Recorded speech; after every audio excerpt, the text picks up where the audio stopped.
notes. Okay. Oh, you're not going to ask me a question, you want me to speak?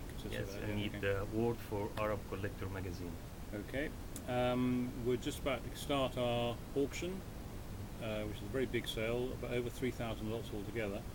And the difference now between the auctions we held many years ago and now is the number of Middle Eastern notes we have in our sales is really growing and growing and growing, because the market in the Middle East has expanded rapidly over the last few years. Collectors from the Gulf states are becoming much more sophisticated in their collecting habits, and notes are genuinely very, very hard to find in that part of the world. So you get a nice Qatar and Dubai note, the prices are surprising sometimes. All the established markets like Syria, Lebanon, Jordan, Iraq is extremely popular, for example. Jordan's very popular.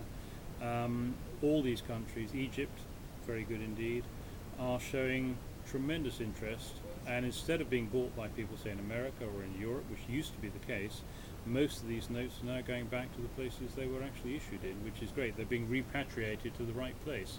So I think we are finding that the collector's market in banknotes, it's a very small market but a very good market compared to, say, the stamp market or the coin market, which are very big markets. The banknote market is quite small in comparison, but it's a very good small market. And I think the most encouraging thing about the banknote market, in my opinion, is that they are being bought by collectors, not investors. So, I mean, there's nothing to say an investor can't buy a banknote.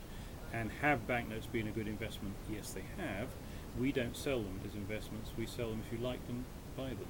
And I think 99% of notes seem to be bought by collectors. Now, that is a healthy market.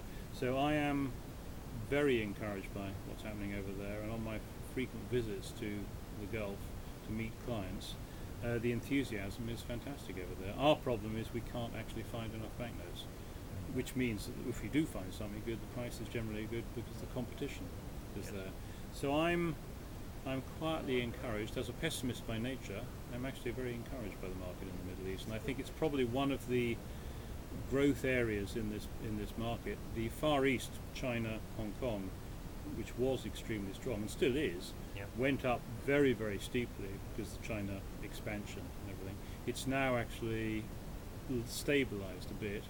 The American market is pretty good. South America probably yet to develop. Europe is good in patches. There's been economic problems over here. But the Middle East is a constant market and generally on the up. So, as I say, I am encouraged by it, and I wish we could have more Middle Eastern notes to sell. Thank you. Thank you, Barnaby. Okay. Good luck. I hope so. Well, it's up to you. You go and make it good luck. Otherwise, we do another interview.